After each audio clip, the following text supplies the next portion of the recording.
género dramático. Recrea hechos a través de diálogos y movimientos de los actores, los cuales desarrollan la historia en un escenario teatral. Su modelo de expresión más importante es el diálogo. La acción dramática se encuentra dividida en actos y estos en escenas. Es el tipo de género que se usa en el teatro, en el que por medio del diálogo de personajes, así como de sus acciones y reflexiones, el autor plantea conflictos. Puede estar escrito en verso o en prosa. Su finalidad esencial es la representación ante el público y, en algunos casos, como en el teatro de Bertolt Brecht, su interacción con el mismo. Tragedia. Nace en Grecia. Es la representación de hechos funestos. El desenlace o final de la obra es catastrófico y los personajes mueren o sufrirán dolores incomparables. En la antigüedad, se le consideró imitación de acciones de personajes nobles. Tuvo como finalidad la catarsis. Es la representación de terribles conflictos entre personajes que suelen ser superiores al común, a decir de Aristóteles, muy vehemente y que son víctimas de fuerzas exteriores a ellos, el destino divino en el clasicismo grecolatino, o de sus propias pasiones, las cuales no pueden dominar. El final siempre es funesto, pues suele acabar con la muerte del protagonista. Sus orígenes se remontan a la antigua Grecia en los cantos en honor a dios Dionisos. Tenemos a los tres grandes trágicos de la antigüedad, Grecia clásica. Esquilo. Predominio de personajes divinizados, como en Prometeo encadenado o la Orestiada. Sófocles. Predominio de personajes humanos, como en Edipo Rey y Antígona. Eurípides. Enfatiza en las pasiones femeninas, como en Medea y Bacantes. Tragedia moderna. Shakespeare. Creó personajes que son paradigma de distintas pasiones humanas. Hamlet, Romeo y Julieta, Otelo, Macbeth, Julio César. Jean Racine. Máximo exponente de la tragedia francesa clásica. Andrómaca, Las Troyanas. Federico García Lorca. Tiene su gran trilogía. Bodas de sangre, Yerma y la casa de Bernarda Alba. Comedia. Nace en Grecia. Satiriza a personajes públicos. Predomina lo gracioso, jocoso. De tendencia satírica y burlesca, se resuelve con un final feliz. Tiene por finalidad agradar y divertir al público. En muchos momentos, sirvió como instrumento de crítica social. Diversos investigadores plantean que tuvo el mismo origen de la tragedia. A diferencia de ella, en la comedia los personajes suelen ser inferiores al común, y se ven envueltos en situaciones jocosas y enredos que mueven a risa, con el fin de criticar los defectos de las personas y, en algunos casos, mostrándoselos didácticamente para que abandonen sus vicios. El desenlace siempre es feliz. En la antigüedad hemos tenido a grandes comediantes, como Aristófanes, padre de la comedia griega. Las nubes, las ranas, las moscas. El romano Plauto. Anfitrión, Aulularia. En el clasicismo francés destacó Jean-Baptiste Poquelin, Molière, quien satirizó a la burguesía en El avaro, Tartufo, el burgués gentilhombre, entre otros. En el Perú destacaron durante el costumbrismo comediantes como Manuel Asensio Segura, Ñacatita, Felipe Pardo y Aliaga. Frutos de la educación. Drama. Combina lo cómico con lo trágico. Expresión fiel de la vida. Momentos dolorosos se combinan con otros alegres. Su origen no es antiguo, sino renacentista. Específicamente, fue Lope de Vega quien estableció sus bases en el tratado Arte Nuevo de hacer comedias. El drama combina elementos de la tragedia y la comedia, pero se distingue, en cuanto a forma y contenido, de la tragicomedia. En ese sentido, el drama es más realista, porque busca retratar esa secuencia de sucesos funestos y cómicos, como ocurren en la vida misma. Lope de Vega es el primero en crear dramas de temática popular, como Fuente Ovejuna.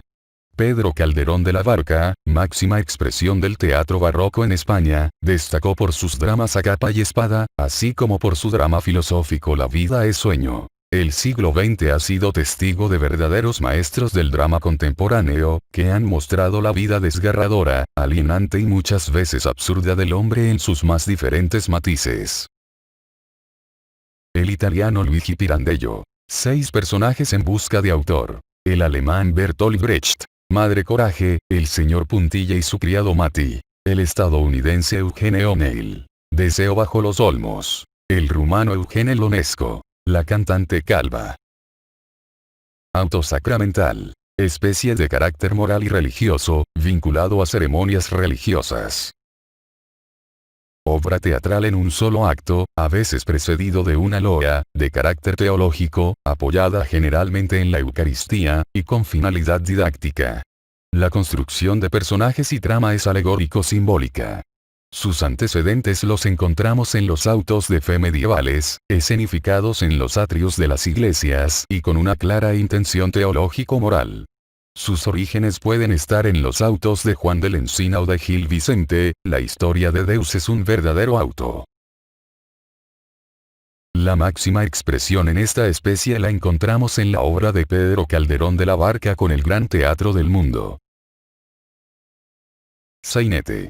Propio del teatro español, carácter cómico y personajes de tipo popular.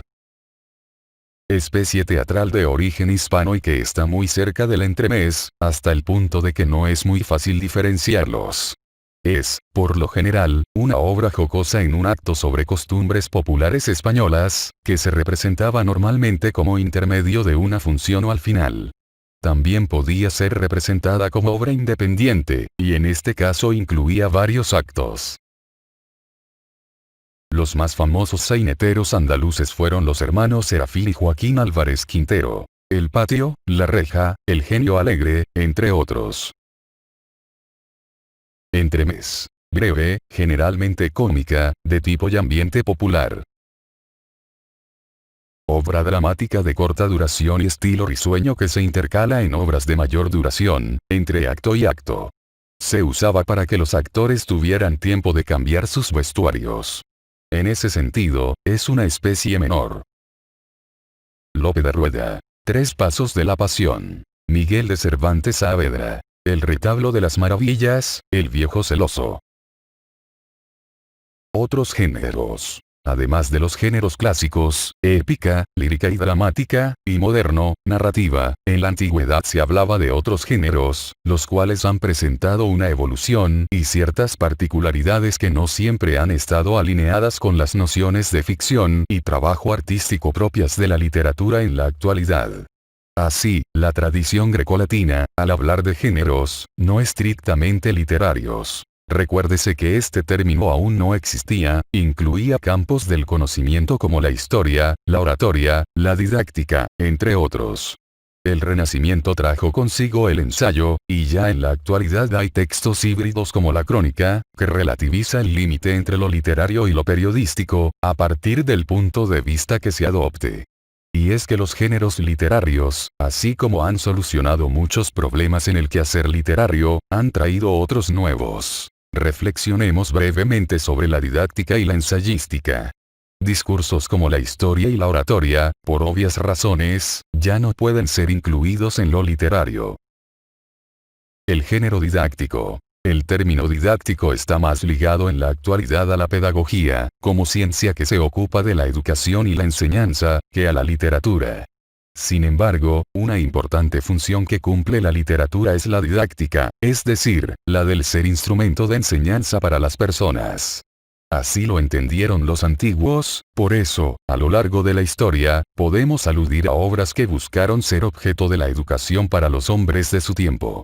Podemos hablar de expresiones como las parábolas, las alegorías, las sentencias, etc., pero la especie que nos interesa es la fábula. La fábula es una obra de carácter didáctico, en verso o en prosa, de origen griego que busca transmitir una enseñanza y por eso al final presenta una moraleja. Su disposición es narrativa, en tanto se presenta una historia. Los personajes son, por lo general, animales con rasgos humanos, y trazados como estereotipos de alguna conducta, pasión o vicio humanos. El padre de la fábula es el griego Esopo. Los siguientes fabulistas a través de la historia han sido imitadores de él o, en todo caso, han tenido en cuenta sus obras como modelo. El romano Fedro, una vieja y un cántaro, un cazador y un perro. El francés Jean de La Fontaine, la zorra y la cigüeña, la cigarra y la hormiga. Los españoles Félix María Samaniego, el león y la zorra, el labrador y la cigüeña y Tomás de Iriarte. El burro flautista, la hormiga y la pulga.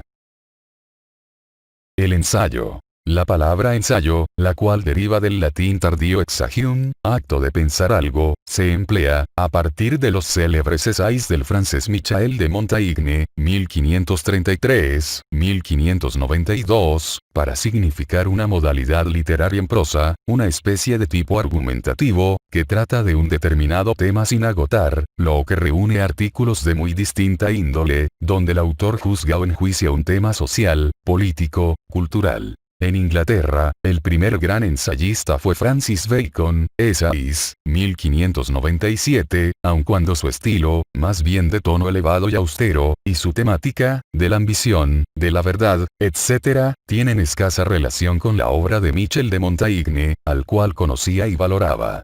Podemos decir que así como Montaigne inaugura el ensayo humanístico, Bacon hace lo propio con el ensayo científico, Novum Organum.